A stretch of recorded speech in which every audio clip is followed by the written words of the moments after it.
Good afternoon, my name is Holtz and we have a special guest today, Assistant Professor Norbadi, and we are going to talk about today's lecture, reflections on the legal nature of Bitcoins.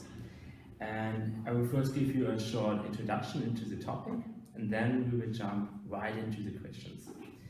So, virtual currencies are a monetary phenomenon not easily defined. They set themselves at the crossroads between money, investment instruments, possibly commodities, and notwithstanding the fact that they are relatively widespread in practice.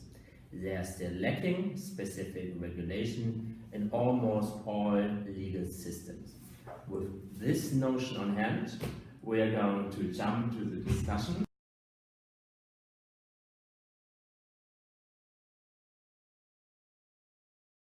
Let's start with the first question. From an investor's perspective, what are disadvantages and advantages for Bitcoin investments? Okay, well, the first point that you highlighted is when you gave an introduction to the topic, is the fact that we are in front of a legal vacuum, so there's no regulation. So the moment in which somebody is trying to invest, on one hand, we are focusing, of course, on potential profit, potential gain, but what we're missing is a safety net. So, is there any type of protection for investors in case there is fraud or disclosure of information, incorrect information, misleading advertising on type of investment? When there is legal vacuum, then we are missing these instruments of protection. So, on one hand, it's it's walking on a tightrope with no safety net underneath. That's a good comparison. As you are an expert on Bitcoins, what kind of frauds can be there that could be done? How could you mislead the system? Well, so the problem is, of course, Bitcoin is based on this absolute trust that users put into the community. Okay? There is nobody who authorizes. There is nobody who controls except for the community itself. So even the founders of the system have said the system will work as long as 50% plus 1 respect the rules. In the moment in which 50% plus 1 decide that they're going to overturn the system, then the system will simply implode or collapse or will be open to attacks. So, of course, there is this idea that if Bitcoins are stolen, if the miners create or do not validate transactions, etc., they lose their reputation. But it is a system that relies on a form of self-control. And in the moment in which there isn't a majority that is willing to respect the rules, any type of fraud can be put forth. From theft, so a conversion that then cannot be redeemed, to a transaction that is taken and is withheld by a third party, it never reaches its destinatary, somebody who promises to transfer something in return for an investment and does not. Forms of, we would say, non-performance of a contract. But the whole point is that the control lies within the system itself. Once again, because there is no external agent that can give us the rules. And you would suggest that we would install an external agent that could control the system? So it's not something that I would suggest because, of course, where you draw the line and who you decide has to control which means is, of course, a very political question in the sense of policy, right? And it's not so much a question of who or what type of authority. The problem is, should there be a regulation? And the points of reference that we can take to answer these questions are very authoritative points of view. So we have central banking authorities, we have controllers of the market, we have market operators who say we need to regulate, we need to put at least some minimum standards. I'm not sure this would be the solution. And the moment in which you put some rules and you make them general enough to comprise somehow digital currencies, you risk not being stringent enough on the one hand. On the other hand, if you make a very detailed, tailored regulation, then it might be relatively easy, given the technological aspect and characteristics of these currencies, to mutate their characteristics in order to escape from stringent regulation. Because Bitcoin is a really young technology.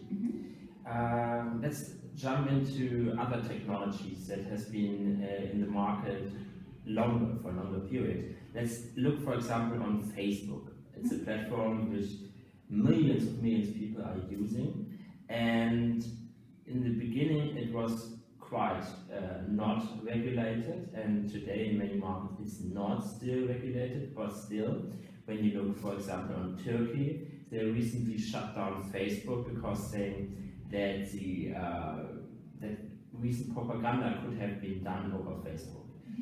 Would you compare the situation of Bitcoin with Facebook? Do you think there is it's kind of similar, the issues we have to evolve here? To evolve, some points can be compared, not so much to Facebook as Facebook, but to the idea that the use that can be made of a platform may be considered inherently dangerous, or maybe the way in which some form of illicit commerce is brought forth.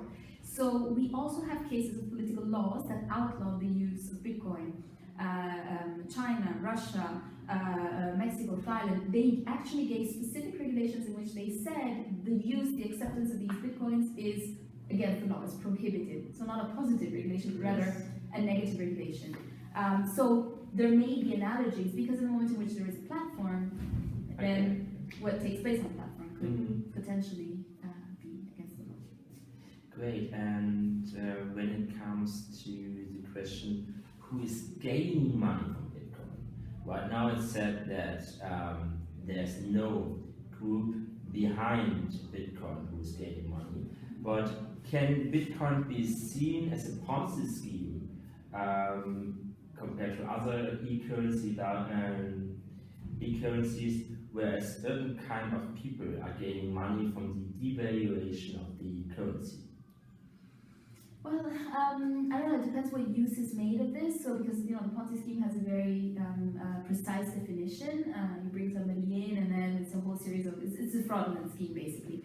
I think there have been cases, when the mentioned by a colleague before spoke about a case in the US in which was assimilated to a Ponzi scheme. Potentially, why not? I mean, potentially I don't see why you cannot use these instruments to pursue fraudulent means, acting, for example, on the speculative pressure that is made on the coin. I would not exclude that. Okay, and perhaps one last but not least question. Small idea, if you would be in charge and could think of a regulation for Bitcoin, what would be the most regulation that would be most in favor for you? What would be the regulation that you would put in charge in your first 100 days? Oh my goodness. Well, I mean, the point is that it's really the point of view that changes. So I'm a legal scholar, so my main concern is, can I find a tool to solve an existing problem? Okay, so if I have a problem of non-performance, if I have a problem of fraud, if I have a problem of risk, and a problem occurs, do I have a sufficient tool to solve that problem? So that being kept in mind, of course, then I don't know what I would do in my first 100 days, but I would certainly focus on those elements of risk that have been highlighted in. So more not private, but more systemic risk. More of a systemic risk, yes, because I think that's what poses the. So systemic risk could be a really big one for you? I don't know if it could be a really big one, but it has been highlighted. So of course it depends also on the rate of growth and expansion of the use of Bitcoin. Everything is related. That's a good word for ending the story. And thanks for joining us. And good afternoon.